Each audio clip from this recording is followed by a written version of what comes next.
So today we have another latest video that is based on the follow-ups of the statement.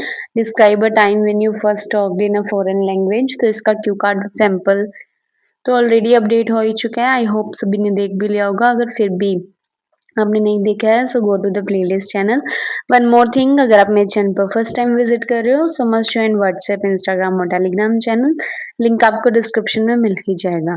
So let's see our first follow up question. At what age should children start learning a foreign language? कि ऐसी कौन सी as है जब बच्चों को foreign language learn करनी शुरू कर देनी चाहिए? As per my perception, means मेरे व्यू के according the age of 4 to 5 is the perfect age to start learning a foreign language. की जो 4 से 5 की एज होती है वो सबसे परफेक्ट होती है ताकि बच्चे उस टाइम फॉरेन लैंग्वेज सीख सकें। बिकॉज एट दिस टाइम, क्योंकि इस time they are enough mature to understand the instructions, क्योंकि वो इतने मेच्योर तो हो जाते हैं कि इस टाइम वो इंस्ट्रक्शंस को समझ सके, फॉलो द रूल्स को फॉलो कर सके, as well as they have more grasping power. और इस टाइम उनकी ग्रेस्पिंग पावर भी काफ़ी अच्छी होती है। Moreover, at this age, they are able to speak freely with their mates so they can practice it. और इस एज में वो बोलना सीख जाते हैं अच्छे तरीके से, तो वो अपने जो फ्रेंड्स हैं, मेट्स हैं, क्लासमेट्स हैं, पीयर्स हैं, उनके साथ बहुत फ्रीली बात कर सकते हैं, जिससे उनकी प्रैक्टिस काफ़ी अच्छी हो सकती है। आप ये भी बोल सकते हो at this age they are able to clear their doubts from their mentors और teachers.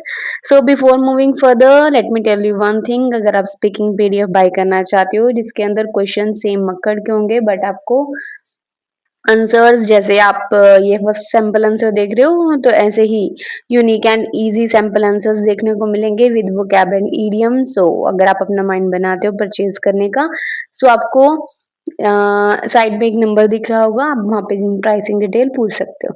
So the next one is which skill is more important, speaking और राइटिंग? की कौन सी स्किल सबसे ज्यादा इम्पोर्टेंट है, स्पीकिंग की या राइटिंग की? I believe both the skills, speaking as well as writing, have their own importance. कि दोनों स्किल्स की, स्पीकिंग है चाहे वो राइटिंग है, दोनों की अपनी अपनी इम्पोर्टेंस है। Like speaking is necessary in order to convey the message from one person to another. कि जैसे स्पीकिंग बहुत ज़्यादा ज़रूरी है ताकि हम अपने मैसेज को एक पर्सन से दूसरे पर्सन में ट्रांसफर कर सके, whereas writing plays an imperative role in order to express our opinions in a well organise manner. और राइटिंग भी बहुत ज़्यादा ज़रूरी है ताकि हम अपने ओपिनियंस को एक अच्छे तरीके से ऑर्गेनाइज कर सके। If I have to choose one, but अगर मेरे को एक चूज करना पड़े दोनों में से, राइटिंग और स्पीकिंग में से, I would say speaking is more important. तो मैं कहूँगी कि स्पीकिंग थोड़ी ज़्यादा इम्पोर्टेंट है because if the people do not know what to say, कि अगर लोगों को पता ही नहीं है कि क्या कहना है उन्हें, then there are not able to write, तो वो लिख भी नहीं पाएंगे। So the next one is, does a person still need to learn other languages if he or she is good at English? क्या पर्सन को फिर भी दूसरी लैंग्वेजेस सीखनी चाहिए अगर वो इंग्लिश में काफी अच्छा है या अच्छी है? विदाउट एनी डाउट, बिना किसी शक के, learning is never ending. Learning कभी खत्म ही नहीं हो सकती। It is true that English is an international language. ये सच है कि इंग्लिश एक इंटरनेशनल लैंग्वेज है, so they can communicate with any person easily. तो वो हर किसी से बहुत इजीली बात कर सकते हैं, but it is really important to learn other languages. But ये भी ज़रूरी है ताकि वो दूसरी लैंग्वेजेस सीखे in order to connect with their culture, ताकि वो उनका कल्चर समझ सके अच्छी तरीके से, as well as it is really useful for the personal growth of the person. और इससे पर्सन की पर्सनल ग्रोथ भी होती है। Additionally, learning foreign languages open the door to have more job opportunity, more better opportunities. और ये भी है कि अगर पहले से ही वो फॉरेन लैंग्वेज सीख जाते हैं इंग्लिश के अलावा, तो इससे उनको ज़्यादा बेटर अपॉर्चुनिटीज मिलती है in the growth of career, personality development और साथ में एजुकेशन स्टेटस में भी।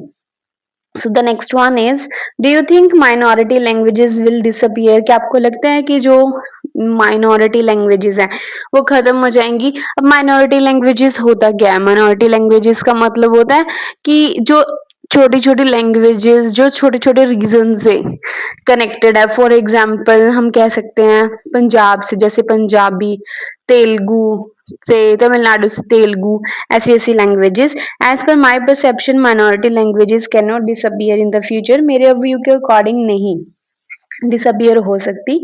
एनी हाउ किसी भी तरीके से, because every person is brought up in an environment where native language is spoken, क्योंकि हर पर्सन की परवरिश एक ऐसे इन्वायरमेंट में होती है जहाँ पे ये वाली उनकी नेटिव लैंग्वेज बोली जाती है। दे communicate with their parents in the same language, अपने पेरेंट्स से वो सेम लैंग्वेज में बात करते हैं।